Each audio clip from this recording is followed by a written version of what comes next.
Hello, welcome to Microfiche Microphone. I'm Micah, and on this channel we look at microfiche from the past, old newspaper articles in the public domain.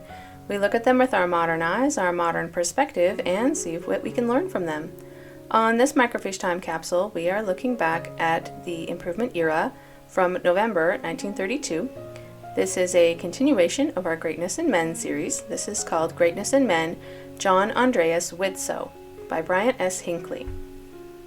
So let's see, what do I know about John Widtsoe? I'm pretty sure that he was from Denmark, and I think that his first name was actually Johann, but that when he moved to the US he changed it to John, just to make it easier for people to say his name, since people couldn't pronounce his name very well. Also, there will probably be a lot of Danish, pronunciation, words, place names, things stuff like that. I am going to pronounce them as if they were German because I speak German and I do not speak Danish. So I am sure I will make some mistakes. I apologize for that ahead of time. Anyways, I don't know that much about his life except that he was very, very involved in the work in Europe. So there's a picture. Here he is. He always looked like a very friendly person to me, like an approachable person. Like, I wouldn't mind asking him a question. I don't think he would get annoyed about it, that kind of person. But, yeah. So there's a little quote at the beginning. It says, "Here is another story of unusual achievement. Son of an immigrant widow, Dr. Widtsoe climbed the ladder of education until it was said of him that owing to his recent study in Europe, he is now as well qualified as anyone in the country for work in physiological chemistry. In fact, I think there is no one in America so well equipped. He has stood at the head of education in his state as president of the two highest state institutions of learning, yet the faith implanted by his mother was so genuine and firm that he left his career as an educator to be a member of the Quorum of the 12 Apostles." Okay, so he was an educator. That's interesting. Other than that, I didn't learn much from there. Sure. I just wanted to warn you really quickly is that there is some sort of festival going on behind my house in hopefully I will be done before it starts, but if music suddenly starts playing, I have no control over that. Okay. All right. "Upon what small events hinge mighty consequences, a humble cobbler in Norway said to a widow who brought her boy's shoes to be repaired, 'I can give you something more valuable than soles for your son's shoes.' When the shoes were returned, she found in each of them a Mormon tract, and out of curiosity read them." Interesting. "Thus began an investigation which resulted in the conversion and baptism of the mother of John A. Widtsoe." That's interesting. How she learned about the gospel. She learned about it by the cobbler who was repairing her son's shoes. That's really interesting. 49 years ago this November, she came to Utah with her two sons, John A., 11, and Osborne J.P., 6. The widow was not only an educated woman, but a woman of literary ability and of deep religious convictions. Her husband, John Widtsoe, an educator of recognized standing, died 5 years before. He was a man of unusual intelligence and moral power whose family for several generations had been teachers. This mother brought little, if any, worldly wealth to this land, but she brought a deep, settled determination to educate her boys. Like Cornelia, the Roman mother, she could point with pride to her jewels. No Roman mother ever gave to the world nobler sons. They were not schooled in the art of war. Their conquests were not military. Rather, they were trained in the gospel of peace and goodwill, and consequently had no taste for the roar of battle or its carnage. They had that fine creative quality of mind which knows how to propound questions to the undiscovered world of nature about us, and then proceeds to wrest the answer from it. Such minds unlock the treasure house of truth, enrich the world, and bless mankind. Okay, so I usually get a little bit annoyed when they start going off about the parents, but in this case, that was really interesting. I was just really fascinated. So the mother is very literary and was clearly literate, loved to read and instilled that love into her children. And the father was a teacher for generations, apparently. So, kind of an academic family. Alexander the Great mourned because there were no other worlds to conquer, simply because he could not turn his mind to the nobler worlds. Oh, okay, he could not turn his mind to the conquest of unseen but nobler worlds. There we go. True, this mother brought little worldly wealth into this land, but the contribution which her sons have made to this church and to the world would be hard to estimate. The younger son, Osborne, died suddenly in his 40th year. Oh, beloved by all who knew him, leaving a past bright with splendid achievements and a future glorious with hope. Aw, that's really sad. I wonder how he died. Dr. John A. Widtsoe, now in his 60th year, has long been recognized as a distinguished scholar. While he was a young man in his late 20s, Charles Loring Jackson, then Evering Professor of Chemistry in Harvard University, said of him, "Ooh, did he go to Harvard?" He is one of the most able men who has come under my instruction, and you should remember that my advanced students are picked men from all parts of the country. He showed remarkable power in his work, and owing to his recent study in Europe, is now as well qualified as anyone in the country for work in physiological chemistry. In fact, I think there is no one in America so well equipped. With this preparation for his work and the excellent work he did before he went to Europe, we have a right to expect the most distinguished career from him, one that will be followed with interest and admiration by the whole chemical world. He is a very rare sort of man, so he's a chemist. I feel like they could have said that. It's like Bryant S. Hinckley is afraid to say it because he doesn't feel qualified or something. Like, dude, it's okay. Just say he's a chemist, yeah? I thought it was interesting. There's a picture. This is Leah Dunford Widtsoe. I'm assuming that is his wife. Yeah, she also looks friendly and approachable. I like that. Friendly and approachable people find each other. This was written by Dr. Widtsoe more than 30 years ago, and his life since that time has verified all of the high predictions made of him by his distinguished preceptor. Preceptor? Yeah, preceptor. But to proceed with the narration of his life. Yeah, okay. So let's move on. John A. Widtsoe was born January 31st, 1872, on the island of Frøyen, Norway. Oh, he's Norwegian. I thought he was Danish. My bad. I know the Norwegians and the Danes aren't really that friendly with each other. Or at least I know the Swedes and the Danes aren't. But, yeah, so I apologize. The rival team, yeah. I apologize. He was Norwegian. 6 years later, his father died. For the next 5 years, he attended private and public schools in his native country with the ministry in view. I'm sorry, I'm distracted. 6 plus 5 is 11. So until he was 11, right? He was studying to become a minister. Is that what I understand? How do you do that at age 11? You know? I mean, you don't really have specialized training at that age, do you? Maybe he did. I don't know.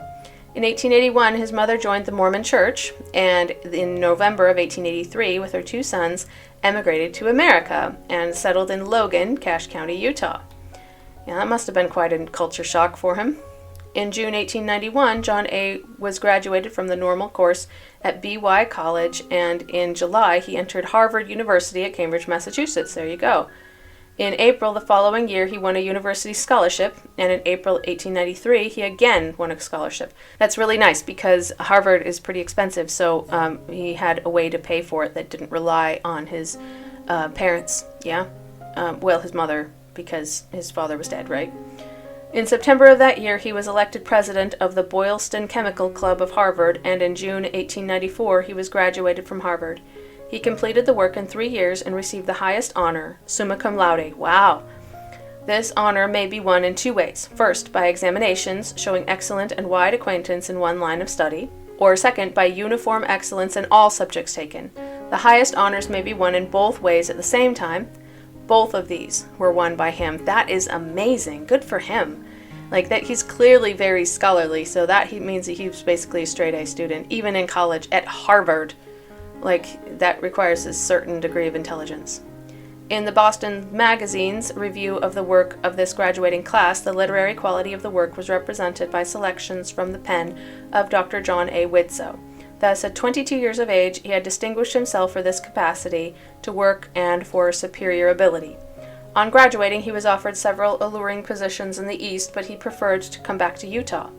In September of that year, he entered the experiment station of the Utah Agricultural College as a chemist. Here, he began his research work in agriculture and published a number of bulletins. Okay. On June 1st, 1898, he married Leah Eudora Dunford, daughter of Susa Young Gates, by a former marriage. I did not know that. Susa Young Gates was president of the Relief Society for a while. A very prolific writer for the magazines and stuff. Like, she was pretty well known.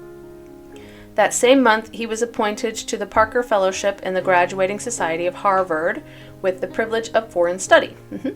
In July, he sailed for Europe, and in October began his study at the Great University of Göttingen, Germany, as a candidate for a doctor's degree. I wonder if that was in German then. I mean, I didn't even know he spoke German. I mean, it might have been in English, but that's interesting. In June of the following year, he finished his doctor's thesis and took the examinations of the faculty of that university of November 1899, winning the degree of Master of Arts and Doctor of Philosophy with the high honors magna cum laude. Wow! Wow! Congratulations, that's amazing. From January 1900 to May, he studied chemistry in Zurich, Switzerland. Also very prestigious. I actually applied to that school and I did not get in, obviously. Okay. And from May to August of that year, he resided in London, much of his time traveling in England and on the continent. He sailed for America in September. In the meantime, he had accepted the position of director of Utah Experiment Station and professor of chemistry. Wow, like, that sounds like he's like a prestigious professor of chemistry, you know? Like, having all of that background, I can see why his colleague from Harvard's praised him so highly.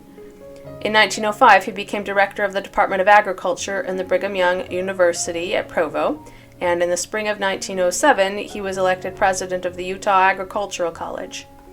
Okay, he was president of the college, okay. His presidency was a period of great prosperity for the college, and the institution gained an international reputation under his administration.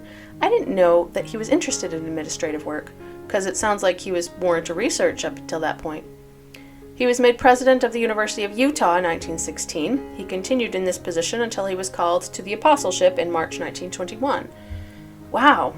He was made president of Utah Historical Society in 1921. In 1923, he was invited to serve on the commission to investigate government reclamation methods with Julius Barnes, Oscar E. Bradfoot, James R. Garfield, Elwood Mead, Thomas E. Campbell, and David W. Davis. In 1925, he was appointed with Governor Campbell to investigate 22 Western irrigation projects. In November 21st, 1927, he was set apart to preside over the European mission and arrived in England December 24th. Okay, sorry, I kind of flew past that because the names of the people aren't going to mean anything to us today. I mean, unless you are very, very familiar with whatever their work that they did. They're not prominent in the church, and so like the names themselves don't mean anything to me, and I think to most people today. And then that he presided over the European mission is pretty well known. He was very, very involved in work in Europe, as I said. All right, here's another picture. John A. and Leah D. Widtsoe with their daughters Eudora and Anna, and two oldest grandchildren, John and Joan Widtsoe. Wallace. Sorry, I assumed it was going to say Widtsoe, and I didn't really read it that clearly. Okay, so they had two daughters? They didn't have any sons? Like, they only have two children? I don't know about that. I'm just a guess, because there's only a picture of two daughters, but interesting. Dr. Widtsoe is a pioneer in extension work. He organized the work of the Utah Experiment Station, planned and organized the Farmers and Housekeepers Institute work, which resulted in the establishment of the Extension Division of the Utah Agricultural College. These were the forerunners of the Farmers Roundup and Housekeepers Conferences. It's very specific to the time period. I don't think that those exist anymore. I mean, I could be wrong. Maybe they do. His work in Utah has been devoted largely to a study of the agricultural resources of the state. The first soil survey of the state was made under his direction. Okay. He inaugurated scientific work in irrigation, which was probably the first systematic effort in the world to make irrigation a science. I wonder why. It's pretty scientific stuff, you know? He won international honor for himself and the state as organizer of the work of dry farming. His best-known books in the field are Dry Farming, The Principles of Irrigation Practice, and Western Agriculture. Some of these have been translated into 7 languages. He has published between 30 and 40 scientific and popular bulletins on Utah agriculture and has contributed more than 200 articles, editorials, etc., bearing upon a variety of subjects of popular interest. Interesting. For 40 years, he has been a leader in public life. He was president of the International Dry Farm Congress when it convened in Canada. He has served as vice president of the Irrigation Congress and a number of times, president of Utah Educational Association and of the Utah Irrigation Congress, and is a member of numerous societies, boards, and commissions at home, and has been elected to membership in many scientific societies in all parts of the world. The Utah Agricultural College gave him the honorary degree LLD. Isn't that Doctor of Law? I thought it was Doctor of Law. I could be wrong, but wow. Dr. Widtsoe is an author, a scholar, a specialist, skilled in handling the problems of human nature and of nature, of boys and men, as well as crops and animals. One of the distinguished administrators and leaders of the country, he is preeminently a scientist. Yeah, shocker. He has majored as such and has made contributions in scientific fields as practical and far-reaching importance. As an industrial chemist, he undoubtedly could have made a fortune and secured fame. I'm sure he could have. He served as president of the Utah Agricultural College for 9 years and as president of the University of Utah for 5 years. These are executive positions of the highest responsibility, positions which make unusual demands upon one's thoughts and attention. But during this time he was making contributions in other fields. One is impressed with the quality and amount of work that he can do. He is a productive worker, and his work is of the highest order. He has the rare capacity of seeing things in their proper relation and the ability to express himself with clearness and beauty. His name will stand forever among the distinguished scholars and educators of the church. I feel like he's almost working himself to burnout, though. I subtly would worry about him with doing that much. There are a simplicity, a teachableness, a gentility, and consideration for others about him which are characteristic of the truly great. I believe that is incorrect as far as grammar goes. There is, yeah, there, because of you begin with a simplicity. If you're using a singular, you should have your verb agree. It should be there is. Yeah, there is a simplicity, a teachableness, a gentility, and consideration for others about him which are characteristic of the truly great. The depth of his understanding, the breadth of his tolerance, and the absence of dogmatism, the wisdom and effectiveness of his diplomacy are all evidences of real superiority. Okay, let's take a look at some pictures. The Widtsoe family many years ago, with their oldest child, I'm assuming. Very cute little baby.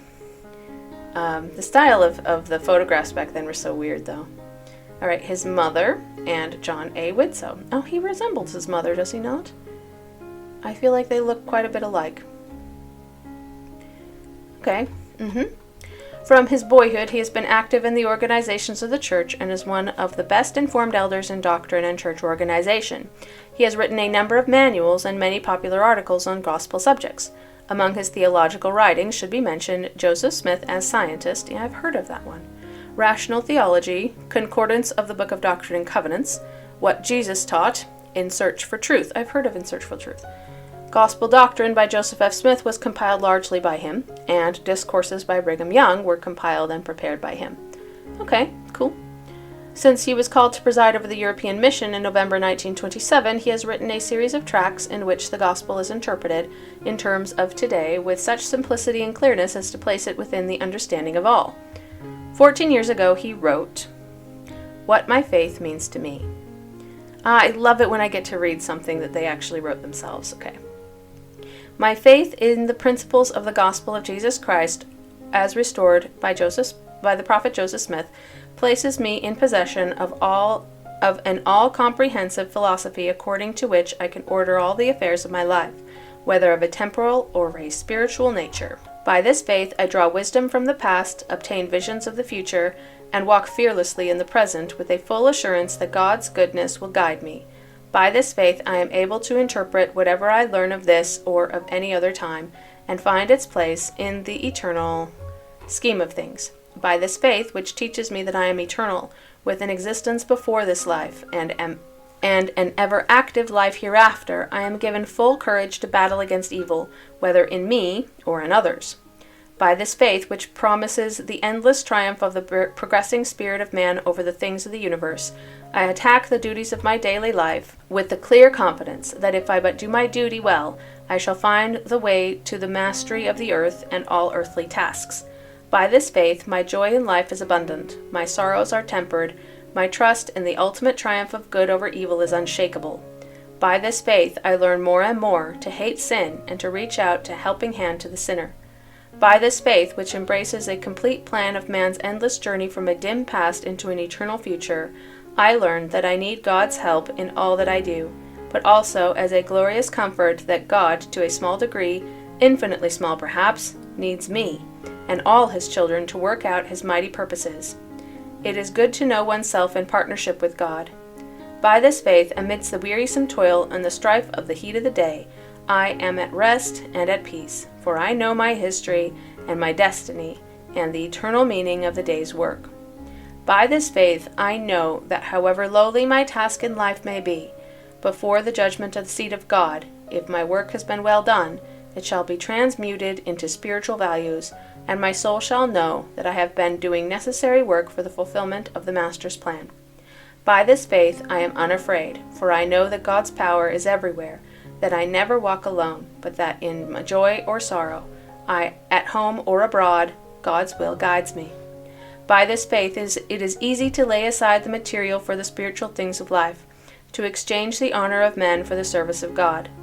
By this faith, my life is one of gratitude for favors received, and of trust that whatever it is for my good will be given me if I strive for it honestly. By this faith, I know the brotherhood of man and the fatherhood of God, the joy and necessity of serving and helping my fellow man, and the satisfying fellowship of my brethren and sisters. By this faith, I know that whatever of experience I have gained in this life will be mine forever, and that my family and children are mine to the end of an endless day, in which I shall grow to the fuller stature of a godlike man. All these, and 1,000 other things that would fill many volumes, does my faith mean to me. Juvenile Instructor, Volume 53, page 461. Cool.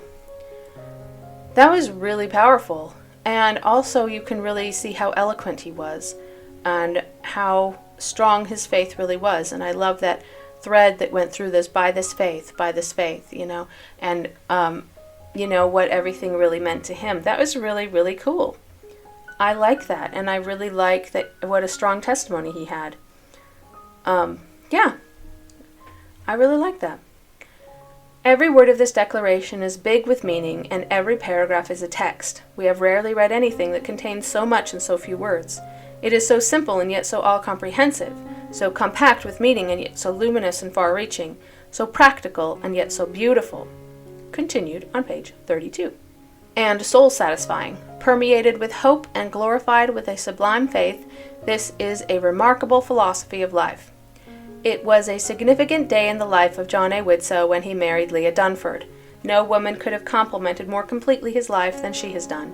With an intelligence and an understanding of the most unusual order, she has promoted his interests. Appreciating his capacity and the importance of his work, she has sought to relieve him of all possible burdens, and has managed his home and borne the responsibilities of the family as far as possible in order that he might be free and unhampered in the pursuit of his labors. She has shown marked ability in doing this. She is a college-bred woman of capacity and intellectual power, whose soundness of judgment, evenness of temper, and sweetness of disposition have won the confidence and affection of all who know her. She has cooperated with her husband in his work and sustained him in every crisis of his life. With dignity and ability, she presides in his household and manages his domestic affairs in a way to make their home a delightful center where notables have been entertained and charmed with the spirit of welcome and hospitality which prevails there. Under the direction of Dr. Widtsoe, she presides over the Relief Society, Young Ladies Mutual Improvement Association, and Primary Association of the European Mission. Wow, that's a big job! Congenial, constructive in her thinking, genuinely religious, she is a leader among women. Dr. Widtsoe's fine Scandinavian background, his wise choice of a companion, his profound understanding of a glorious religion of the Master, as revealed through the prophet Joseph Smith, and his deep devotion to it, all of these synchronizing completely with one of the most original and brilliant intellects we have known, accounts for his splendid achievements and predicts a great future for him. Cool. That's the end of the article. I feel like they're missing a lot of like biographical stuff, but I'm hoping that Wikipedia will not let me down on that. Because we really don't know that much that he did since he became an apostle. Let's see, he died in 1952. Alright, John Andreas Widtsoe, born January 31st, 1872 to November 29th, 1952, was a Norwegian-American scientist, author, and religious leader who was a member of the Quorum of the 12 Apostles of the Church of Jesus Christ of Latter-day Saints, LDS Church, from 1921 until his death in 1952. So, let's do some fact-checking, and once again, I have mentioned this several times, is that I fact-check in Wikipedia just as simply as a second source, because this is a YouTube video and I am not writing a term paper. If you need to write a term paper, use better, more reliable sources, but this is enough for my video. Anyway, alright, early life. Widtsoe was born on the island of Frøya in... I told you I'm going to butcher this pronunciation. Sør-Trøndelag, Norway. I have no idea if that's even close. Okay, at birth his hand was attached to the side of his head, but he had an operation to correct this problem. Wow, that does happen, although it's not common. Huh, interesting. They must have, like, surgically removed. It's probably just hanging by a piece of skin, yeah? That probably was a relatively simple operation, quote-unquote operation. When Widtsoe was 2, his family moved to the Norwegian mainland city of Namsos. His father, also named John, died in February 1878. This left his mother Anna as a widow, with 2 young sons to take care of, 6-year-old John and his younger brother Osborne Widtsoe. The family moved to Trondheim, where they were introduced to the LDS Church by a shoemaker. Yeah, they mentioned that. In 1883, Widtsoe immigrated to the United States with his mother and brother. They arrived in Utah Territory in the mid-November. Widtsoe was baptized member of the LDS Church the following spring. Education. Widtsoe graduated from Brigham Young College in Logan, Utah. He attended Harvard University, graduating with honors in 1894. In 1898, Widtsoe was ordained to the office of a 70 and set apart to do missionary work in connection with his studies in Europe. He entered the University of Göttingen, Germany, and graduated with the degrees AM and PhD in 1899. Yeah, hats off to him, that's really impressive. For part of his time in Europe, Widtsoe lived in Switzerland. The police wanted proof that he and his wife were married since they had neglected to bring their American wedding certificate with them. They were married a second time. That's kind of funny. Oh, gosh. Why not, you know? Okay, let's just get married here. Why would you forget your marriage certificate, though? Like, it's kind of funny. Academic career. In August 1900, Widtsoe became the director of the Agricultural Experiment Station at Utah State Agricultural College. While in this position, he founded the Deseret Farmer with Lewis A. Merrill and J. Edward Taylor. Their goal was to have it be a popular magazine that would be read and used by farmers.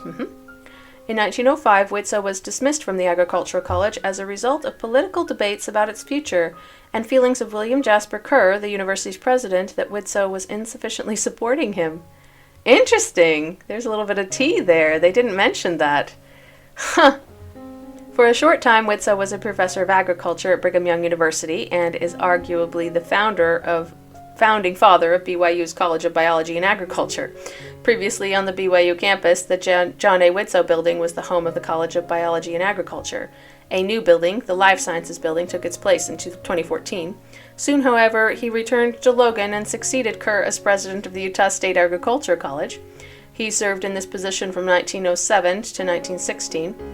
He also served as president of the University of Utah from 1916 until his call as a member of the LDS Church's Quorum of the 12 in 1921.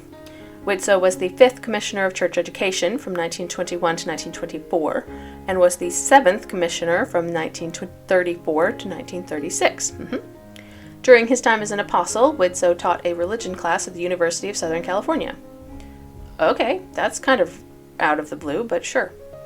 Federal government work. For 2 years in the 1920s, Widtsoe lived in Washington, D.C., where he supervised the reorganization of the Federal Bureau of Reclamation. Actually, they did mention that, didn't they? But I don't think they mentioned that he moved to D.C. Service in the Quorum of the 12. Here we go. Widtsoe was closely associated with the Improvement era, even before he became an apostle. He was associate editor of the magazine from 1935 to 1952. That's interesting, but this is post this article. This article was written in 1932, so that didn't happen yet. As editor of the Improvement era, Widtsoe directed its growth from a magazine primarily for the youth to the voice of the whole church. One of Widtsoe's employees while at the magazine was Hugh Nibley, who Widtsoe convinced to become a professor at BYU. Good for him. I have heard of Hugh Nibley. I'm not as familiar with what he did, though. Widtsoe was also a member of the church's genealogy committee, where he pushed for creation and adoption of the Temple Index Bureau. Well, that was very efficient of him. Missions to Europe. In 1923, Widtsoe accompanied fellow apostle Reed Smoot on a journey to Great Britain and the Scandinavian countries, during which they secured recognition and opened the way for missionaries of the church to return to these lands. He probably mostly served as a translator, though, since he clearly speaks Norwegian, but I'm guessing that he also speaks German, and I don't know if he speaks any other languages besides English. From 1926 until 1932, Widtsoe served as president of the European Mission. While in this office, he convinced the First Presidency to call a separate president of the British Mission, so that the president of the European Mission could focus on supervising the missions in continental Europe. While president of the European Mission, Widtsoe dedicated Czechoslovakia for the preaching of the gospel and worked closely with Arthur Goethe in starting the mission there. Get? Something like that. Marriage and writings. Widtsoe married Leah Dunford, a daughter of Susa Young Gates, who was a daughter of the LDS Church President Brigham Young. Their first child, Anne Garden Widtsoe, was born in Germany. The couple had 8 children. Oh, there we go. But only 3 lived to adulthood. Holy cow. Widtsoe worked closely with his wife and mother-in-law on a biography of Young. Widtsoe also edited a book containing Young's significant teachings. Yeah, they mentioned that. Widtsoe also was the lead compiler of Gospel Doctrine, a collection of sermons and teachings of LDS Church President Joseph F. Smith. Widtsoe and his wife authored The Word of Wisdom, A Modern Interpretation, a book which advocates the incorporation of healthy eating habits into the Word of Wisdom. Well, good for him. Sounds like his wife was also interested in, scientific kinds of things. Widtsoe wrote A Rational Theology as Taught by the Church of Jesus Christ of Latter-day Saints, which has been cited by later LDS authors such as J. Reuben Clark.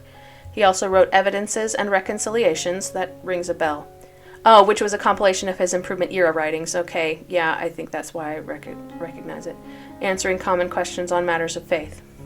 In this work, Widtsoe acknowledges that there are multiple interpretations that Latter-day Saints can hold on certain issues. One example is his explanation of the time involved in the creation of the earth. He indicated that faithful Latter-day Saints could hold the 6-day, 6,000 years, or the undefined period interpretations of the creation.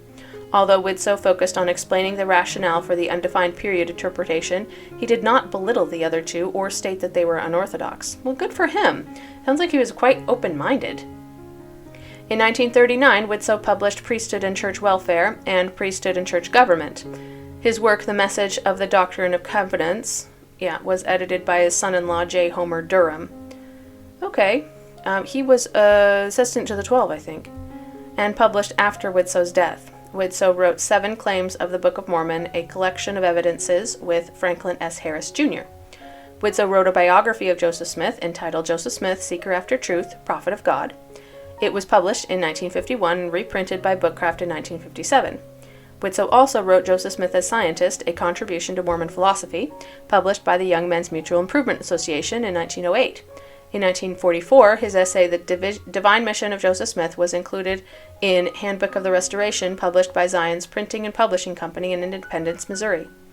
Non-religious books by Widtsoe include Dry Farming, A System of Agriculture for Countries Under a Low Rainfall, New York, Macmillan, 1920, and Dodge's Geography of Utah. Widtsoe wrote 2 autobiographies, the first in The Gospel Net, largely focused on his mother's conversion to the LDS Church. The second, In a Sunlit Land, told the story of his later life and included explanations of his educational philosophy. Cool. Hymns. Widtsoe wrote the texts to the hymns Lead Me into Life Eternal and How Long, O Lord, Most Holy and True, which appear as numbers 45 and 126 respectively in the 1985 LDS hymnal. Death. Widtsoe died in Salt Lake City of uremia. He also had prostate cancer for several years before his death. He He was buried in Salt Lake City Cemetery. Adam S. Benyon filled the vacancy of the Quorum of the 12 following Widtsoe's death. Okay, let's just take a quick... I was going to take a quick look at his published works, but they've already mentioned most of the ones that were relevant, I think, and this is a really long list. So I will put it on the screen while I am talking here, and hopefully you can take a look at them if you really want to learn more about his published works. So he wrote a number of books, so I feel like he spent probably most of his time doing that. Uremia is a kidney issue where you have high levels of urea in the blood that your kidneys aren't able to filter out. That's really sad. So it's basically poisoning from your own body, yeah, is what it sounds like. Anyways, that's really interesting though. Like, I feel like I learned a lot more about him from this than I did from the article, and I maybe it's just because this is more complete, yeah. But I mean, the fact that he left the agricultural college, Utah State, because the president disagreed with them, like, that's kind of petty, you know, not a little bit surprising, but anyways, I did find that really, really interesting though. I feel like he sounds like a very calm person that just really, but is really intelligent, and so he understands everything people are saying, but he doesn't sound like he argues with people. He just writes his own views, you know, and it just, like, you have to have a certain amount of confidence in order to write that many books, but, like, I feel like he seemed to be very open-minded. He wasn't ridiculing other people's opinions if they had different ones. I do really like that. I think he was a really cool person. So go John A. Widtsoe. I wish I had had the opportunity to meet him in person, because that would have been awesome. There are a few people that are like that, and I wish I had been able to meet in person. But yeah, he's one of them. I do apologize for confusing him with a Danish people, because I was thinking of Anton H. Lund, who was from Denmark. And John A. Widtsoe, I thought, was also from Denmark, so it's my bad. He's from Norway. Norwegian people are just as cool. So, like I said, rival team. So I don't think they would appreciate being mistaken for each other. So I apologize. Anyways, that was really, really interesting to me, and I hope you enjoyed it as much as I did. If you did, give the video a like and subscribe to the channel, and I hope to see you in the next video.